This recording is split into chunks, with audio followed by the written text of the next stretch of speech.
Bonjour à tous, c'est Lucie Pacro. Bienvenue sur le podcast Retour à l'instant T, le podcast qui met en lumière vos histoires les plus surprenantes.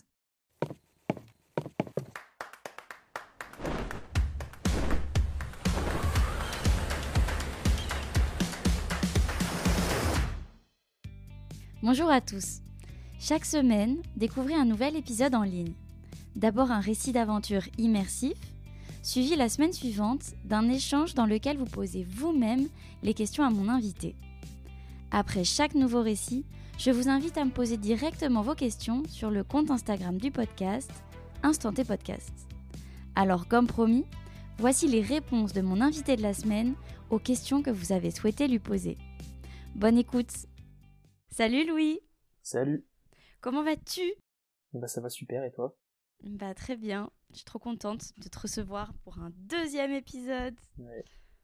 On va pouvoir faire le débrief un petit peu de ce que les auditeurs n'ont pas compris, ce qu'ils voulaient en savoir plus. J'ai eu plein de questions techniques où je me suis dit, bon, on va peut-être perdre des gens. Je les ai pas toutes sélectionnées. Par exemple, tu vois, j'ai eu une question sur « As-tu trouvé la marque de lyophilisé qui est bonne pour tes prochaines courses ?» Ah, ça c'est une bonne question, ça. J'ai pas trouvé la marque, mais j'ai trouvé la marque à ne pas prendre, en tout cas. Ça c'est bien, important. Tu veux faire une reco de surtout ne pas se tourner. En tout cas, dans le positif, je dirais que les pâtes bolognaises Décathlon, le lyophilisé Décathlon, il est pas mal. Par contre, le poulet au curry, ça peut être compliqué quand il n'y a pas assez d'eau. Voilà. Ok, très bien. Une question, parce que tu nous as pas parlé trop de ta famille. Est-ce que tu bénéficies de leur soutien dans ton projet de course en mini ? Ouais, bien sûr. Alors, j'ai pas de marin dans ma famille, donc j'ai pas de soutien technique dans mon projet, dans le sens où j'ai pas appris à naviguer avec ma famille. J'ai le soutien, le soutien moral, ça c'est clair. Et tout le monde était à fond derrière moi. Et sinon, je me débrouille un peu dans mon coin pour faire mes trucs. Mais oui, bien sûr, j'ai le soutien de la famille. Tout le monde est intéressé par ce qui se passe.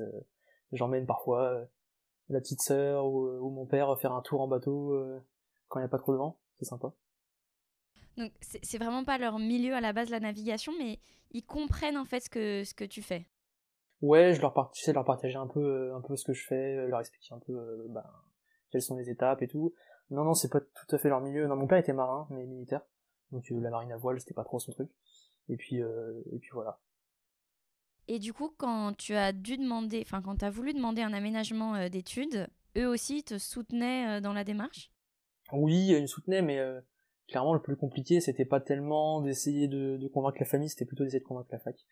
Ça c'était vraiment pas simple. Mais bien sûr, tout le monde comprenait que effectivement c'était la meilleure option pour pouvoir continuer les études en ayant le projet sportif à côté sans trop faire de sacrifices. Ouais. Très bien. Bon, c'est chouette qu'ils te soutiennent, c'est trop bien. Revenons sur quand tu as acheté ton pogo. Mhm. Est-ce que tu t'attendais à un tel élan de générosité au port où tout le monde est venu un peu t'aider à réparer ton bateau ? Alors on appelle ça l'esprit mini entre nous. Ça c'est un truc qui est assez connu, enfin connu dans le milieu je veux dire. C'est un peu une espèce de légende, tout le monde parle un peu de l'esprit mini avant de commencer. Donc c'était quelque chose, je m'attendais pas évidemment à se mettre beaucoup ou quoi, mais je savais qu'il y avait un petit peu cette espèce de solidarité entre les gens qui font du mini. Cet esprit mini, j'en avais entendu beaucoup parler avant de me lancer, j'avais parlé à quelques personnes un petit peu de leur projet ou de ce qu'ils avaient vécu en mini, à des équipiers parfois et tout. Ils me parlaient tous de l'esprit mini avant de me parler vraiment des courses ou quoi. Et donc je savais que ça existait, c'était un peu une légende, un peu quelque chose que j'attendais de voir. Et au final, c'est pas tellement l'esprit mini que j'ai vu, c'est l'esprit des gens de mer en fait. Donc c'est-à-dire que j'ai pas été aidé en majorité par des gens qui font du mini, mais plutôt par des gens du port, par des gens qui dans des équipes de course au large, de plus grosses catégories, qui voulaient des petits jeunes qui se lançaient, ou juste une voilerie qui accepte de me faire des prix, ou des choses comme ça. Mais c'est sûr que je m'attendais pas à autant de générosité et autant d'entraide. Mais ouais, c'est quelque chose qui est quand même discuté, hein. C'est quelque chose qui est connu un petit peu. L'esprit mini, c'est vraiment quelque chose qui est fondamental. La classe mini, c'est drôle d'entendre beaucoup d'histoires comme ça. Mais du coup, il y a réellement un esprit mini au-delà de l'esprit juste marin. Oui, alors en mini, vu que c'est des tout petits bateaux, et que c'est des tout petits budgets, et que souvent on est tout seul sur le bateau, et qu'on doit un peu se débrouiller, quand on est à terre, en fait, on s'entraide beaucoup. Euh, L'esprit marin, c'est les fondamentaux, c'est-à-dire on laisse pas quelqu'un en galère en mer, on s'entraide et tout. Et l'esprit mini, c'est vraiment ah bah tiens, t'as pas un bout qui te manque, je vais t'en passer un, tu me le rendras un jour quand t'auras l'argent, ou je vais te filer un coup de main, tiens, je te passe un capteur de barre pour ton pilote automatique, ou je vais t'aider à régler ton mât. Donc c'est purement c'est l'esprit marin qui est appliqué à la catégorie mini, un peu amplifié aussi. Trop bien. Est-ce que du coup ton bateau aujourd'hui il ressemble à ce que tu imaginais? Est-ce qu'il ressemble à ce que j'imaginais avant que je me lance en mini, tu veux dire? T'as commencé à le retaper. Est-ce qu'aujourd'hui il est à la hauteur de tes attentes ou... Ouais. Ouais, bah c'est vrai que quand j'ai récupéré le bateau, c'était pas une épave non plus, mais il faisait un peu petite mine quand même. Et donc ouais, c'est sûr que maintenant je suis content je suis content de ce que j'ai réussi à faire avec. Clairement, je pense qu'il y a encore des choses à améliorer. J'aimerais bien avoir plus de voiles, par exemple. Mais ouais, je suis très content d'avoir réussi à avoir un bateau qui est propre, qui est joli aussi, parce que j'ai réussi à faire de la peinture dessus et tout. À la base, je voulais me focaliser vraiment sur l'aspect technique et l'esthétique, c'était pour plus tard. Au final, j'ai réussi à faire quelque chose qui marche et qui est joli, donc je suis vraiment content de mon bateau, ouais, je l'aime bien. Et par exemple, tu disais qu'il n'y avait aucune électricité. Comment tu as appris à faire ça? Est-ce que ton bateau maintenant il est équipé d'électricité complètement Ouais, alors pour un bateau de course, j'ai quand même pas beaucoup de systèmes électroniques, c'est-à-dire que j'ai pas un pilote automatique très développé, mais c'était pas très compliqué d'apprendre à faire de l'électricité, à faire le réseau électronique et électricité dans le bateau, ça c'était plutôt facile en fait. J'ai appris bah un peu en bidouillant en fait, c'est assez simple. Quand on se met vraiment dedans et qu'on se motive, c'est assez facile. En parallèle, je faisais des études d'électricité, d'électronique, donc je faisais un petit peu d'électricité à la fac, ça a aidé un petit peu. Clairement, c'est pas ce qui a tout changé, hein, parce que au final, on voyait pas trop d'électronique marine, mais c'était facile. Finalement, c'était pas le plus gros challenge.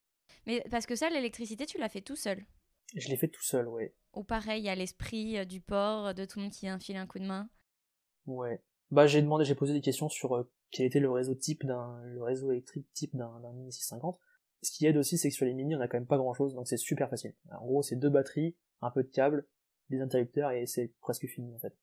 Et il faut juste rajouter des panneaux solaires et tout, mais c'est pas très compliqué. Et au final, ouais, je me suis débrouillé tout seul, ça m'a pris, je dirais, 3 semaines, en prenant un petit peu mon temps.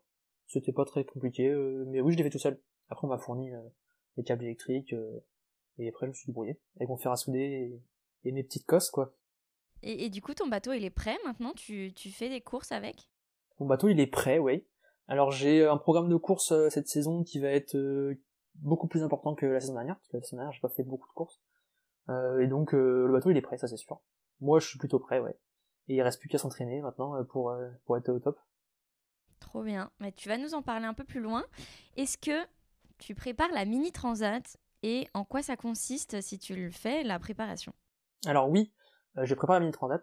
Je me suis pas fixé une date précise, une mini transat précise, parce qu'en fait, bah, je savais très bien que il y avait peu de chances que je réussisse à tenir un calendrier sur 3 ans, comme la plupart des ministres qui se mettent à plein temps là-dedans, ou qui ont plus de temps en tout cas. Donc oui, le but de faire du mini pour moi, c'est de faire la mini transat, clairement. Maintenant, je pense que je vais faire évoluer le projet au fur et à mesure, mais la finalité, oui, c'est de faire une mini transat. Et la mini transat, donc pour ceux qui connaissent pas, c'est une transatlantique en mini 650, donc des voiliers de 6,50 m de long. Et la particularité, c'est que c'est une des dernières transats qui se fait un peu à l'ancienne, c'est-à-dire sans communication, sans assistance, donc on n'a pas internet à bord, en solitaire. On n'a pas internet à bord, on n'a pas de... La météo, on l'a par des radios à longues ondes, donc ça marche pas super bien, c'est un peu rudimentaire. Et on peut pas communiquer avec la Terre du tout. On peut juste communiquer avec les bateaux qui sont à côté par radio, donc vraiment à côté, c'est-à-dire à partir de 5 km, c'est compliqué de les appeler. Donc c'est un peu une course qui a pour objectif de revenir aux bases, sur des bateaux qui sont petits, qui sont moins chers, plus accessibles. Et donc voilà, c'est ça la mini transat. Et du coup, c'est la mini transat qui t'a donné envie de te mettre, de découvrir la classe mini ou... Ouais, Parce que tu dis que c'était un petit peu l'objectif à la base. alors en fait, moi, j'ai découvert la course. Je faisais de la croisière un petit peu avant déjà, mais j'ai découvert la course en tombant sur l'arrivée de la Solitaire du Figaro à Port-la-Forêt, là où j'avais mon petit bateau. Et donc en fait, je suis allé voir un peu ça et je me disais ah ils sont bien ces bateaux, mais ils ont l'air un peu compliqués. Donc j'ai tapé sur internet course au large, la catégorie de course au large. Je suis tombé sur les Mini 650. J'ai commencé à regarder un petit peu. Je suis tombé sur la course la Mini Transat. Ah, je me suis dit ah ça a l'air incroyable, les bateaux ils ont l'air super. Et c'est comme ça que je suis tout simplement sur internet en fait quasiment hein, que je me suis dit que ça a l'air incroyable quoi, ces bateaux ils ont l'air géniaux, j'ai envie de me lancer là-dedans. Et c'est presque plus en voyant les bateaux qu'en apprenant le concept de la course que je suis vraiment voulu faire du mini. C'est-à-dire que j'étais presque plus intéressé par les bateaux qui sont vraiment incroyables que par la course au final. Et donc au fur et à mesure, j'ai posé des questions à des gens qui faisaient du mini. Je suis allé voir aussi sur les pontons de Pont-la-Forêt, il y avait quelques mini qui traînaient un petit peu. Je suis allé poser des questions et c'est comme ça que j'ai décidé de me lancer corps et âme dans le mini, ouais. Du coup, la mini transat, elle est toutes les 2 ans. C'est 1 an sur 2. Est-ce que tu te vois faire peut-être celle dans 2 ans? Alors c'est vrai qu'il y a une mini transat qui part cette année, du coup. Et effectivement, ce que je vise pour l'instant, c'est 2027, c'est sûr. Après, je verrai en fonction de comment je fais évoluer mon projet. Tu veux dire peut-être avant? Peut-être cette année? Non, parce qu'en fait, il y a des enjeux de qualification, c'est un peu compliqué, mais il faut faire beaucoup de courses pour pouvoir se qualifier pour la mini-transat. Donc en général, les projets, on les fait 2 ans, c'est compliqué, sauf sur les prototypes, qui sont plus libres dans le choix des courses. Donc en général, en bateau de série, on fait ça en 3 ans. Ça laisse le temps de faire suffisamment de courses pour pouvoir se qualifier. Donc je vise 2027. Entre temps, il y aura la SAS, c'est une sorte de mini-transat, mais qui va pas juste de l'autre côté de l'Atlantique, quoi, en fait, donc ça fait un aller-retour aux Açores. C'est Sables d'Olonne Açores. C'est ça. C'est les sables, les Açores, les sables, c'est un aller-retour. Et ça va être une bonne course pour se confronter à soi-même et voir si on veut vraiment faire une transat, en fait. C'est aussi une étape intermédiaire pour beaucoup. Et donc, je vise la SAS 2026 et la mini transat 2027, oui. Ok. Et du coup, la préparation, c'est concrètement faire des courses. Voilà. En fait, pour participer à la mini transat, il faut avoir fait une qualification hors course. C'est-à-dire qu'il faut avoir fait 1000 milles tout seul sur son bateau. Il faut remplir tout un formulaire, prendre des photos sur le trajet, pour pouvoir prouver qu'on a bien fait la qualification hors course. Et donc sur le bateau, sur un mini. Voilà, sur son bateau, sur son mini. Et en plus, il faut avoir fait minimum 1500 milles en course. Donc les milles, on additionne les milles de chaque course qu'on fait. Il faut avoir fait minimum 1500 milles, et ensuite, il y a les milles d'attente. Donc celui qui a le plus de milles a le plus de chances d'être pris sur la mini-transat. Donc concrètement, il faut faire un maximum de milles pour être sûr d'être pris. D'accord. Et donc là, par contre, t'as autant de temps que tu veux pour faire le nombre de milles. Voilà, en fait, il n'y a pas de durée de vie des milles. On peut faire la mini-transat en 3 ans, en 5 ans si on veut. Il faut juste se qualifier, quoi. Ça te paraît jouable, 2027, avec l'organisation que tu penses avoir, avec les courses que tu veux faire? Ouais, je pense que c'est jouable. Alors concrètement, on va pas se mentir, à la base j'avais prévu 2025, quand j'ai lancé mon projet, c'était fin 2023. Et à l'époque je savais pas du tout, en fait, je m'étais pas du tout renseigné sur le principe de qualification. J'avais un peu lu en diagonale les formulaires, et donc je me suis vite rendu compte qu'en fait ça allait pas du tout passer. Donc concrètement, 2027, ouais, ça me laisse beaucoup de temps quand même pour pouvoir faire les milles nécessaires, ouais. Et tu as déjà fait des traversées un peu plus longues que des courses, des régates? Non, j'ai jamais fait de traversée d'Atlantique, j'ai jamais fait de grosses navigations au large avant de faire du mini, non, pas du tout. Donc c'est un peu aussi une découverte.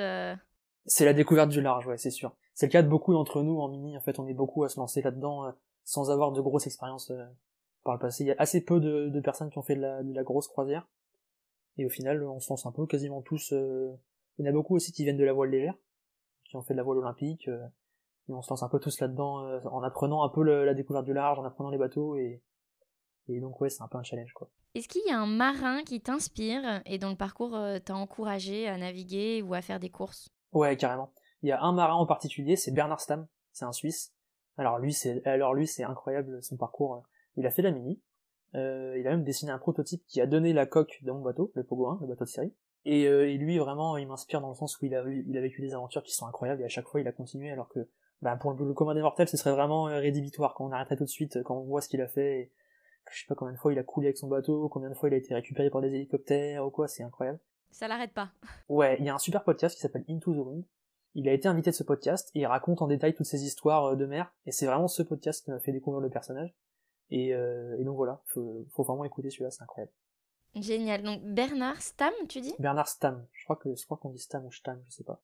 Mais donc il y a un truc un peu excitant dans les galères qu'il a vécues, quoi. Ouais, c'est sûr. Et puis c'est des galères qu'en fait on peut s'identifier un petit peu, parce que c'est des galères où alors bien sûr on s'identifie pas quand il raconte qu'il se fait mitrailler après que son bateau se soit cassé en deux ou quoi, mais globalement c'est un peu, il raconte son histoire de quand il faisait du mini, c'est un peu les histoires à l'ancienne où il construisait son bateau lui-même dans son garage, enfin dans un hangar, et il partait, il avait pas de GPS, il avait pas un sou, quoi, c'est incroyable. Et du coup on s'imagine un peu à faire ça, à vivre l'aventure, quoi, et c'est trop drôle.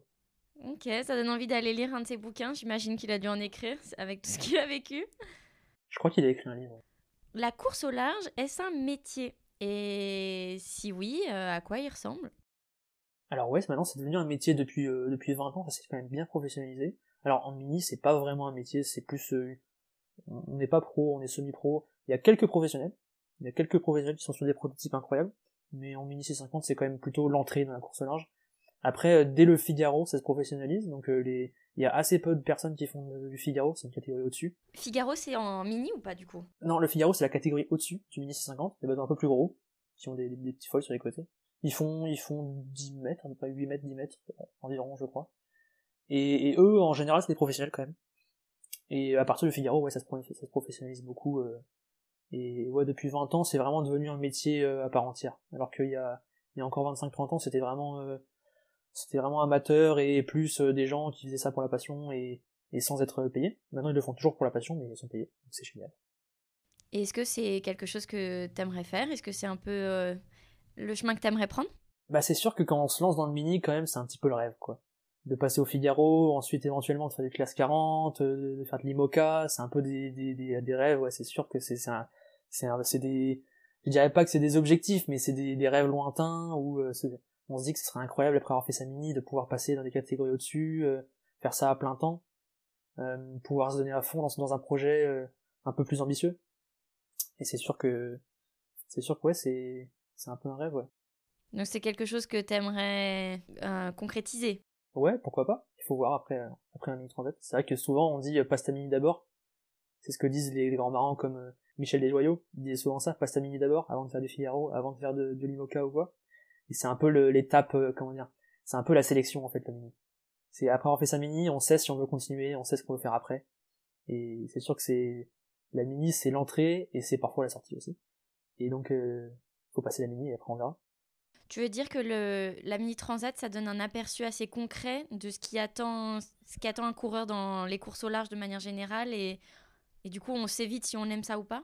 Ouais, c'est ça. Alors moi, je l'ai pas encore fait, donc je sais pas si je peux vraiment juger de ce que représente la mini, mais il y a beaucoup de marins qui disent que souvent c'était leur course la plus dure, au final. Même ceux qui ont fait le Vendée Globe ou quoi.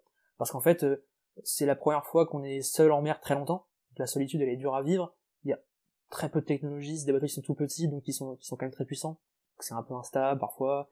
C'est des bateaux qui sont pas particulièrement violents, mais parfois on sait pas trop où se mettre, quand il n'y a plus de vent, ou donc c'est long aussi la microdate par rapport à des courses en IMOCA. En IMOCA, ils font un traversée atlantique, ils la font super vite, en mini ça dure 20 jours. Et donc c'est sûr que c'est un peu une épreuve à passer pour... Alors il y a beaucoup de marins qui ont pas fait la mini, mais c'est une épreuve à passer et beaucoup considèrent qu'effectivement c'est un peu un passage obligatoire pour pouvoir faire ensuite des plus grosses catégories de bateaux. Ouais. Et du coup, quelle est la prochaine course que tu prévois de faire? Alors la prochaine course, c'est la Plastimo Lorient Mini, c'est en avril. C'est une petite course qui va vers la pointe de Pamar, qui redescend à l'île Dieu et qui remonte à Lorient, au départ de Lorient. Donc ça fait un grand triangle. Et ça fait 230 000, il me semble. Ça fait peut-être 2 jours de mer à peu près. Ça va être drôle. En double mixte, obligatoire. Et elle est plus dure que la Calvados? C'est différent? C'est... Je pense que ce sera pas aussi compliqué parce qu'on n'aura pas les courants vraiment extrêmes qu'il y avait au Rat-Blanchard. Et puis, mais c'est la même distance à peu près. Par contre, c'est au début du printemps, donc il y a moyen d'avoir plus de vent en général. C'est quand même assez venté comme course souvent. Donc voilà, ça va être drôle, on verra bien. Ok. Tu vas la refaire la Calvados ou pas du tout? Pourquoi pas, en tant qu'équipier, je pense, à nouveau. Je pense pas que je vais la faire avec mon bateau parce que pour faire la Calvados Cup, le mieux c'est quand même de faire les 3 courses, ou les 2 courses. Cette année, il n'y en aura que 2, je crois. Parce qu'en fait, ça part à Deauville. Et donc à moins de faire la course qui revient dans l'autre sens et qui rentre à Lorient, parfois c'est un peu compliqué quand même de faire la course, de se retrouver à Deauville et de devoir convoyer le bateau de Deauville jusqu'à la Bretagne, ça fait beaucoup de trajet. Du coup, on va arriver dans les dernières questions. C'est quoi ton ratio entre les cours et la navigation? Comment tu as trouvé l'équilibre et qu'est-ce que te permet donc cet aménagement que tu as réussi à avoir avec la fac? Alors l'équilibre, je suis même pas sûr que j'ai vraiment réussi à le trouver encore. Le ratio, en fait, concrètement, la semaine, donc du lundi au jeudi soir, ça dépend un peu parfois, mais je suis à Brest, où je fais mes études, à 100%. Et ensuite, dès le jeudi, hop, je rentre, je descends à Port-la-Forêt, où j'ai mon bateau, et je bricole dessus, je navigue. Cette année, concrètement, ça va être plus facile parce que les courses, elles sont pendant mes vacances, la plupart du temps. Donc ça va pas poser de gros problèmes. Mais l'équilibre, il est pas trop compliqué pour l'instant, parce que l'année dernière, c'était plus compliqué, parce que j'avais tout le chantier à faire sur le bateau. Donc ça me prenait beaucoup de temps, et l'équilibre, il y avait pas d'équilibre, en fait, c'était que j'allais plus à la fac. Et je me suis retrouvé à la fin de l'année à rattraper tout ce que j'avais pas fait à la fac, du coup. C'était un peu compliqué. Cette année, j'essaie de faire un truc un peu plus hybride, où je me force quand même à être à la fac durant le gros de la semaine, et après je rentre au bateau à la fin de la semaine. Donc voilà. Mais à la fac, t'y vas pour toi ou c'est un peu un deal que t'as avec tes parents pour qu'ils te laissent tranquille Non, j'y vais quand même pour moi aussi. Autant je crois en mes capacités en mini, mais je sais bien que c'est quand même plus malin peut-être de pouvoir faire des études en même temps, surtout que me lancer à 100% en bateau à 20 ans, je pense que c'est peut-être pas la manière la plus intelligente de faire les choses. Donc et puis j'ai envie de continuer quand même mes études à côté du bateau, pouvoir faire les deux en même temps, c'est une chance, donc je continue comme ça. Est-ce qu'elles sont liées tes études? Est-ce qu'elles ont un rapport avec la mer ou pas du tout? J'essaie de faire le lien. Elles ont un lien dans le sens où ça me permet de comprendre le côté technique de l'électricité du bateau, l'électronique et tout. Après, c'est quand même assez ténu, hein. C'est pas, je fais pas de l'électronique embarquée pour l'instant. Donc, à voir si je me spécialise comme ça l'année prochaine ou quoi, mais c'est pas si lié que ça, mais ça aide quand même un petit peu. Très bien. Et du coup, la dernière question, quel est ton rêve? Quel est mon rêve? Un de tes rêves? Pour l'instant, mon rêve, c'est toujours la Mini Transat, hein. C'est la Mini. On verra après si ça change, mais c'est sûr que pour l'instant, mon rêve, c'est la Mini Transat, et pour l'instant, mon rêve, c'est aussi, ça a toujours été mon rêve, c'est le prototype. C'est de faire évoluer le projet et de trouver un prototype. Est-ce que tu peux nous expliquer ce que c'est? Un prototype, alors il y a deux catégories en Mini C50. Donc il y a les bateaux de série, comme le mien, qui sont construits à minimum à 8 exemplaires. Ça permet d'avoir, et la jauge est très restrictive, c'est-à-dire qu'en fait, il y a des critères très stricts à respecter pour les bateaux de série. Ils ont pas de quilles qui bougent, ils ont un tirant d'eau qui est assez limité, des mâts en aluminium, ils sont faits en fibre de verre, donc c'est moins cher. Le but, c'est d'encadrer à fond, de limiter les coûts des bateaux, de pouvoir donner l'accès à tout le monde. Et ensuite, la deuxième catégorie, en Mini C50, c'est les prototypes. Eux, ils ont une jauge qui est pratiquement complètement libre. Ils peuvent utiliser pratiquement tous les matériaux, le carbone, l'époxy et tout. Ils ont des quilles qui peuvent faire jusqu'à 2 mètres de long, qui sont pendulaires souvent, ils ont des mâts qui peuvent être en carbone, mâts L, etc. Des bateaux très compliqués, hyper rapides, mais c'est vraiment des bateaux incroyables. Et mon rêve, ce serait vraiment de faire une transat et de faire du prototype. Je pense que c'est ça. Parce que les prototypes, c'est des bateaux qui sont vraiment complètement exceptionnels. Mais du coup, les prototypes, ce serait fait par toi, quoi. Ils sont uniques, les prototypes. Donc c'est sûr que mon rêve à terme, effectivement, ce sera de construire un bateau. Un prototype. Ça, c'est sûr. Après, oui, c'est des bateaux uniques. Donc soit on construit son prototype, soit on rachète un prototype que quelqu'un d'autre a construit.